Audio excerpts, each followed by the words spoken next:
Hello everyone, welcome to all of you. स्वागत है आप सभी का।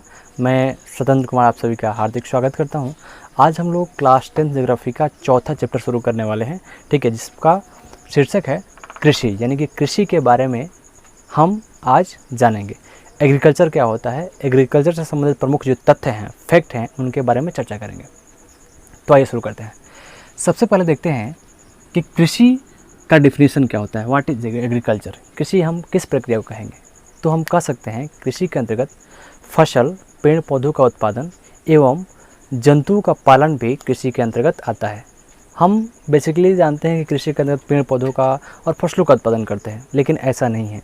कृषि के अंतर्गत कुक्कुट पालन यानी कि मुर्गियों का पालन हो, चाहे मत्स्य पालन हो या फिर भेड़ों का पालन हो, ठीक है, इसके अलावा मधुमक्खियों का पालन हो, रेशम के कीट पालन हो, तो ये सारी क्रियाएं जो हैं वो कृषि के अंतर्गत ही आती हैं, ठीक है।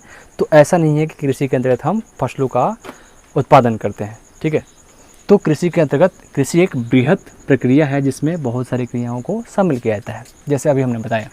आगे बात करें तो कृषि की दृष्टि से देखा जाए, भारत एक महत्वपूर्ण देश है। भारत में कृषि का जो एक कह सकते हैं कि पैमाना जो है वो बड़े मात्रा पर किसानों द्वारा कृषि की जाती है, बड़े ही जनसंख्या द्वारा कृषि का कार्य किया जाता है।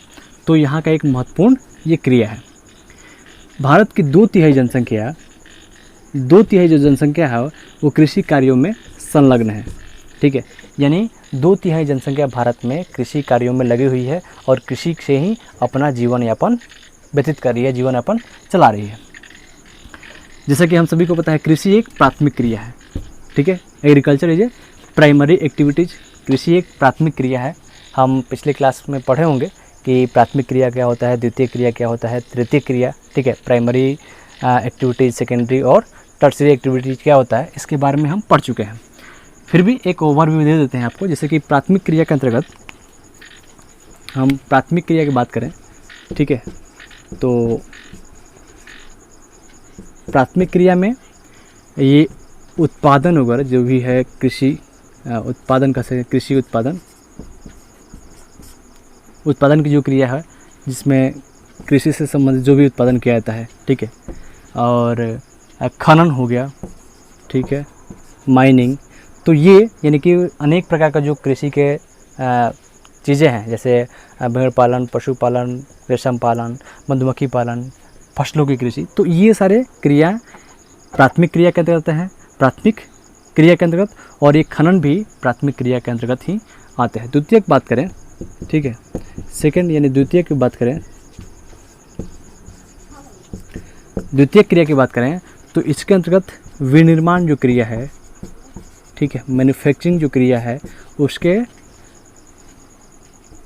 अंदर जो भी क्रियाएं आती हैं वो द्वितीय क्रिया के अंतर्गत आती हैं, सेकेंडरी एक्टिविटीज़ क्या आती है। विनिर्माण जैसे कि उद्योग धंधे जो हो गए, ठीक है, जो हमारे यहाँ कल कारखाने हैं, इंडस्ट्रीज है, उनके द्वारा जो क्रिया होती है वो सारे सेकेंडरी क्रिया के अंतर्गत आते हैं, द्वितीय क्रिया के अंतर्गत आते हैं। जैसे कि हम कृषि के द्वारा किसी फसल को उगाते हैं, फसल का उत्पादन करते हैं, तो वो जैसे गन्ना का हम ले लें तो गन्ना क्या होता है, गन्ना उत्पादन होता है किसानों द्वारा, वो प्राथमिक क्रिया हो गया, ठीक है। एग्रीकल्चर के द्वारा हम गन्ना उत्पादन कर लिए, लेकिन उसी गन्ना को जो हम किसी उद्योग में भेजेंगे, शुगर मिल में भेजेंगे, तो वहाँ पे वो चीनी तैयार होगा, तो वो विनिर्माण हो गया, मैन्युफैक्चरिंग हो गया।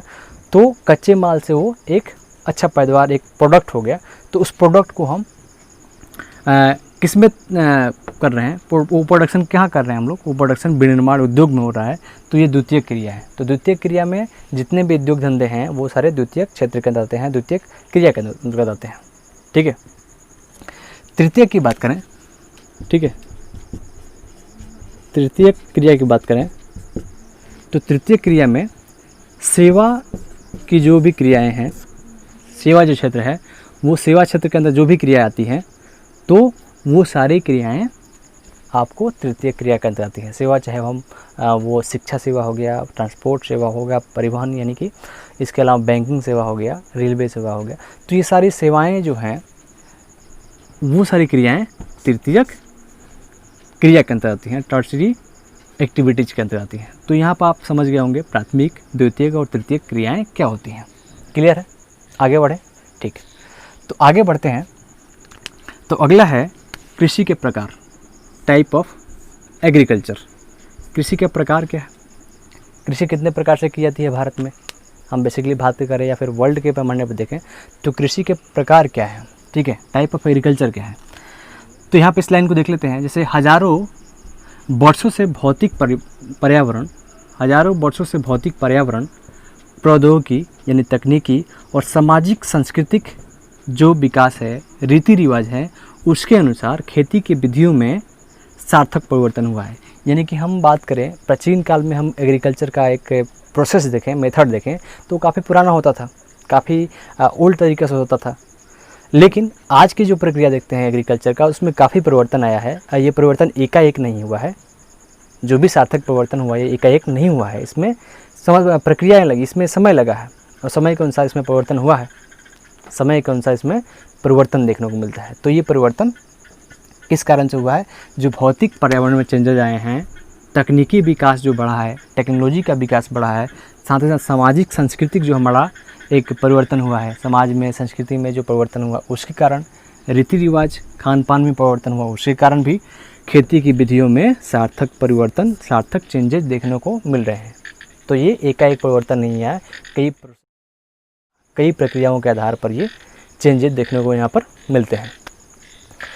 तो यहाँ देखते हैं कि फर्स्ट है प्राथमिक जीविका निर्वाह कृषि, ठीक है, प्रारंभिक जीविका निर्वाह कृषि। प्रारंभिक जीविका निर्वाह कृषि क्या है?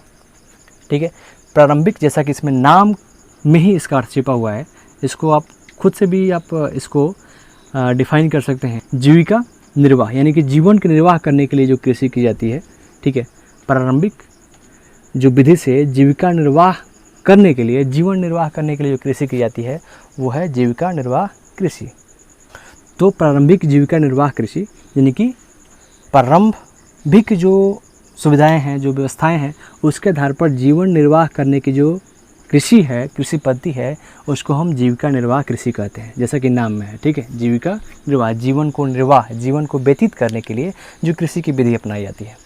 इसमें प्रमुख कुछ फैक्ट हैं, कुछ तथ्य हैं जिसको आप याद रखेंगे। जैसे जीविका निर्वाह जो कृषि है प्रारंभिक, ये भूमि के छोटे टुकड़े पर अधिकतर किया जाता है, ठीक है। भूमि के यहाँ पर छोटे टुकड़े देखने को मिलते हैं। आदिम कृषि के जो औजार हैं, जो पुराने ट्रेडिशनल जो औजार हैं, जैसे लकड़ी के हल हुआ करते थे, दाव हुआ करते थे, खुदाई के लिए छड़ी का उपयोग होता था, तो इन सारे इक्विपमेंट का प्रयोग करके और कृषि की जाती थी। किसमें? जीविका निर्वाह कृषि में। इन सारे इक्विपमेंट का, औजार का प्रयोग, टूल्स का प्रयोग करके जीविका निर्वाह कृषि की जाती है। इसके साथ साथ इसमें समुदाय श्रम की मदद से ये कृषि की जाती है। समुदाय श्रम मतलब जैसे कि एक परिवार में 6-7 लोग हैं, तो उस पूरे परिवार के सदस्य उस खेत में, खेत के भूमि के भाग में, भूमि के टुकड़े में कृषि कार्य अपनाते हैं और कृषि करते हैं, तो उसको हम समुदाय या फिर एक समुदाय के द्वारा, पूरे एक समुदाय के श्रम द्वारा कृषि की जाती है, जिसे जीविका निर्वाह कृषि के रूप में देखा जाता है। आगे बात करें तो जीविका निर्वाह जो कृषि है प्रारंभिक, ये पूर्ण रूप से मानसून के ऊपर डिपेंड है, ठीक है, डिपेंड ऑन मानसून, क्योंकि मानसून के द्वारा हम जानते हैं कि भारत में वर्षा होती है, तो ये पूर्ण रूप से मानसून पर आधारित होता है। और मिट्टी की प्राकृतिक उर्वरता है, मिट्टी की जो प्राकृतिक नेचुरल जो उत्पादकता है, उसी के आधार पर ये कृषि की जाती है, ठीक है। आदि चीज़ों पे ये निर्भरता नहीं है। मतलब पूर्ण रूप से हम कह सकते हैं कि इसमें कोई भौतिक के जो आजकल के इंस्ट्रूमेंट टूल्स आए हैं उनका प्रयोग न करके, ना ही रासायनिक खादों का प्रयोग करके, ना ही यहाँ पर उन्नत बीज का प्रयोग करके, वो पुराने पद्धति द्वारा छोटे टुकड़े पर, साथ ही साथ पुराने जो टूल्स हैं, औजार हैं कृषि के, उसको अपनाकर और समुदाय द्वारा मानसून पर पूर्ण रूप से प्रकृति पर निर्भर होकर कृषि की जाती है, तो वो जीविका निर्वाह कृषि की जाती है, ठीक है। निर्वहन करने के लिए होती है, जीवन को व्यतीत करने के लिए होती है, जीवन जीने के लिए होती है, ठीक है। जिसमें पुराने जो भी औजार हैं, पुराने जो भी तरीके हैं, उसको अपनाया जाता है। साथ ही साथ पूर्ण रूप से मानसून पर आधारित ये कृषि होती है। और भूमि के जो टुकड़े हैं, खेतों के जो टुकड़े हैं, वो काफ़ी छोटे छोटे होते हैं। और इसमें ना ही रासायनिक खाद का प्रयोग और ना ही उन्नत किस्म के बीज का प्रयोग होता है। क्लियर है? ओके, नेक्स्ट आगे बढ़ते हैं। कर्तन दहन प्रणाली ठीक है, स्लेश एंड बर्न एग्रीकल्चर की, ठीक है, यानी कर्तन और दहन प्रणाली में किस तरह कृषि की जाती है, आइए समझते हैं। जैसे कि इसका अर्थ इसके नाम में ही छिपा है, आप इसको खुद से भी समझ सकते हैं। जैसे कर्तन मतलब होता है काटना और दहन मतलब जलाना, ठीक है, बर्न करना। तो कर्तन दहन प्रणाली, इस प्रणाली को कई नामों से भी जाना जाता है, अलग अलग क्षेत्रों में इसको कई नाम दिए गए हैं। जैसे इसमें होता क्या है कि पुराने जो तौर तरीके हैं उसमें उस तरीक़ों को अपनाया जाता है, पुराने तौर तरीक़ों को अपनाया जाता है। जैसे जो आदिवासी लोग हैं, जो वनवासी लोग हैं, वो कृषि की इस प्रक्रिया को अपनाते हैं। जंगल के क्षेत्रों में रहते हैं वो, और जंगल के किसी छोटे से भाग को काट कर, यानी कर्तन करके काट कर, और नहीं तो दहन करके यानी जलाकर, काट कर या जलाकर कुछ टुकड़े को, कुछ भाग को साफ़ करते हैं। साफ़ करने के बाद वहाँ पे 2 से 3 साल तक कृषि किया जाता है। और कृषि में बिल्कुल जो प्रारंभिक तरीके हैं, जो ट्रेडिशनल तरीके हैं, उसी को अपनाया जाता है। और कृषि करने के बाद 2-3 साल के बाद जो भूमि अनुर्वर हो जाती है, अनुपजाऊ हो जाती है, तो उस भूमि को छोड़कर फिर दूसरे जगह जाकर फिर जंगलों की सफाई की जाती है, काट कर या जलाकर, और फिर वहाँ से 2 से 3 साल 4 साल कृषि की जाती है। फिर अनुपजाऊ होने के बाद फिर दूसरे भूभाग पर। तो ये प्रक्रिया लगातार चलती रहती है। तो इस प्रक्रिया के द्वारा लोग, आदिवासी लोग, वनवासी लोग कृषि करते हैं, यानी कर्तन और दहन प्रणाली के द्वारा। इसको अलग अलग क्षेत्रों में अलग अलग नाम दिया गया है। जैसे कि आप सुने होंगे झूम कृषि, ठीक है, झूम कृषि के अलावा स्थानांतरित कृषि। तो स्थानांतरित कृषि भी इसी का नाम दिया जाता है, कर्तन और दहन प्रणाली का ही वो दूसरा नाम है, ठीक है। जैसे कि हम भारत में बात करें तो भारत में भी इस प्रक्रिया को कई क्षेत्रों में अलग अलग नाम से जाना जाता है। जैसे कि अनेक राज्यों में देखें हम तो उत्तर पूर्व जो राज्य हैं, पूर्वोत्तर राज्य हैं, जिसमें असम है, मेघालय है, मिजोरम है, नागालैंड, इन राज्यों में इस कर्तन और दहन प्रणाली को झूम कृषि के नाम से जानते हैं, ठीक है, याद रखेंगे।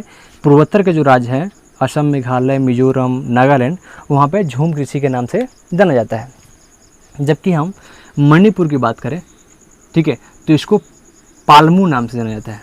इसको याद रखेंगे, मणिपुर में किस नाम से, पालमू। ये भी पूर्वोत्तर का ही राज्य है, लेकिन यहाँ पर कुछ अलग नाम है, यानी कि पालमू नाम से जाना जाता है मणिपुर में। इसके अलावा हम छत्तीसगढ़ के बात करें, छत्तीसगढ़, अंडमान और निकोबार, यहाँ पे यानी छत्तीसगढ़ और अंडमान निकोबार में से दीपा के नाम से जाना जाता है, ठीक है। यही प्रक्रिया है, कर्तन और दहन की प्रणाली है, प्रक्रिया है, लेकिन अलग अलग क्षेत्रों में इसको अलग अलग नाम दिया गया है, अलग अलग नाम से जाना जाता है। तो ये छत्तीसगढ़ और अंडमान निकोबार में दीपा नाम से जाना जाता है। इसके अलावा अलग अलग विश्व के देशों में अलग अलग इसको नाम दिया गया है, स्लेश एंड बर्न कृषि को।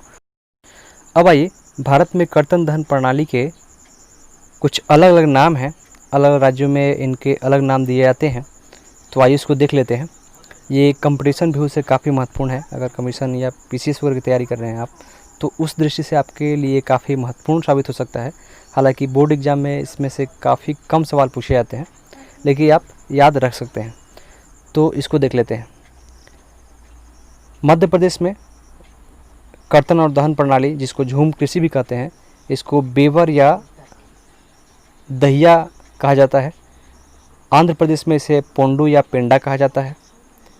उड़ीसा में पामडाबी, कोमान या बरिंगा, इसे तीनों नाम से जाना जाता है उड़ीसा में।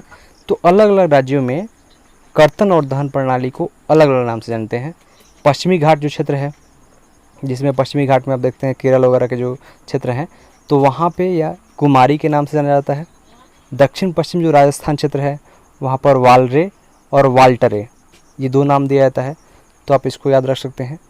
हिमालयन जो क्षेत्र है, हिमालयन रीजन, तो हिमालयन क्षेत्र में इसको खील नाम दिया जाता है। झारखंड में कुरुआ नाम दिया जाता है। और उत्तर पूर्वी जो प्रदेश हैं, जैसे हमने उत्तर पूर्वी देखा था, पूर्वोत्तर राज्य में असम, त्रिपुरा, तो उन क्षेत्रों में यहाँ पे झूम नाम दिया जाता है, ठीक है। तो ये आप याद रख सकते हैं, जिससे आपको एग्ज़ाम व्यू से काफ़ी महत्वपूर्ण होगा। विश्व में देखा जाए तो विश्व में कर्तन और दहन जो स्लेश एंड बर्न जो प्रोसेस है, प्रक्रिया है कृषि का, इसको अलग अलग नामों से जाना जाता है। जैसे मेक्सिको और मध्य अमेरिका में से मिल्पा नाम दिया जाता है। मेक्सिको और मध्य अमेरिका में मिल्पा नाम दिया जाता है। वेनेजुएला जो है, यहाँ पे कोनकू नाम दिया जाता है। ब्राज़ील में इसे रोका कहा जाता है, यानी कि झूम और कर्तन दहन जो प्रणाली है, इसको रोका कहा जाता है। मध्य जो अफ्रीकी देश हैं, इन देशों में मशोले, अफ्रीकी देशों में मशोली नाम दिया जाता है। इंडोनेशिया जो एशिया का ही एक कंट्री है, यहाँ पर लदांग इसको नाम दिया गया है। और वियतनाम जो है यहाँ पर रे नाम दिया गया है। तो इस तरह से भारत में इसके अलग अलग नाम देख सकते हैं आप। विश्व के कई अलग अलग देशों में अलग अलग नाम दिए गए हैं, तो इनको आप याद रख सकते हैं, जिससे आपको काफ़ी हेल्प मिलेगा। तो आज के वीडियो में इतना ही, मिलते हैं नेक्स्ट वीडियो नेक्स्ट टॉपिक के साथ। तब तक के लिए बहुत बहुत धन्यवाद।